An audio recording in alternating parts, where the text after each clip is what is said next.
Hello, I am back to talk some more about borderline personality disorder. Another trait of this disorder is the feeling of somebody being all good or all bad, all good or all evil. This is known as splitting because you're literally splitting somebody into all this or all that. So, how does the borderline do this? Well, here's a good example.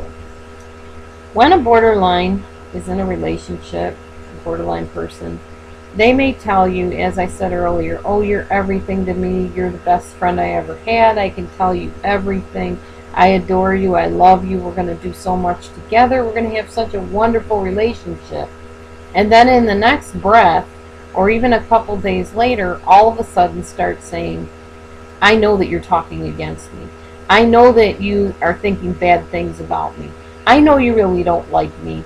I know you're just humoring me by hanging around with me. You really don't want to be with me, do you? Okay? And then after a while they feel ashamed, sometimes, and they come back and they say, I don't know what I was thinking. I'm so sorry. You really are the best friend I ever had, and I really should appreciate you more. And it's dizzying the pace at which somebody with borderline personality disorder can go through this. It sounds a lot like bipolar disorder, I know.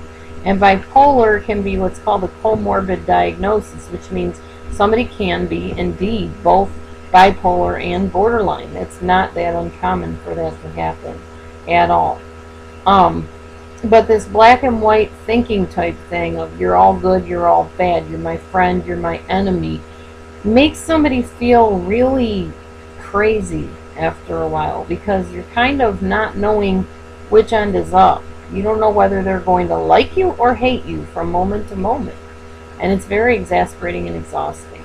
And it's hard on the borderline patient as well, because it's not something that they control, it's not something they choose.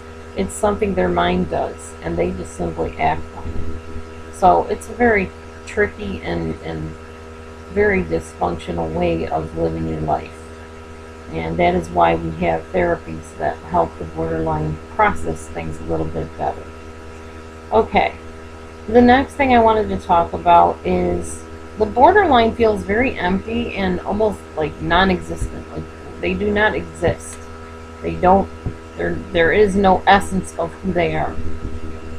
Because of this, they tend to kind of become whatever the person they're with wants them to become. It's like a chameleon almost. They blend in. A borderline that has this issue, which most of them do, I think, at the heart of their behaviors is feeling like I don't exist without you.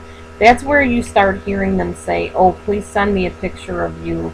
I need something to remember you by.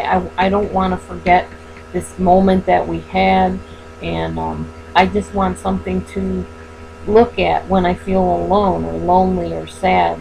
And looking at your picture makes me so happy.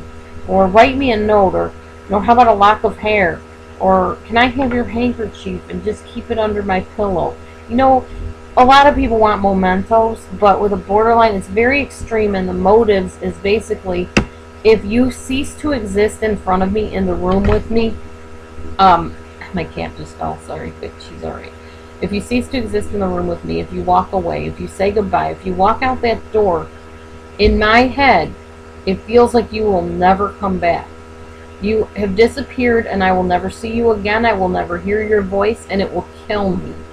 And it will make me so sad and devastated that I will cry and cry forever, and the crying will never stop.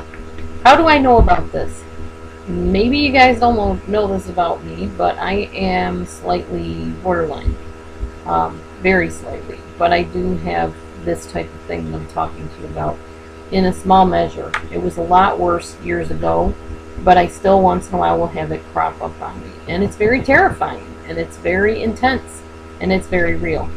So that's why we react that way. That's why we want pictures of you. That's why we tape record your voice. Because we literally cannot remember you, and that scares us half to death. So stay tuned. Tape is getting to the end, and I'm on to the next one. God bless.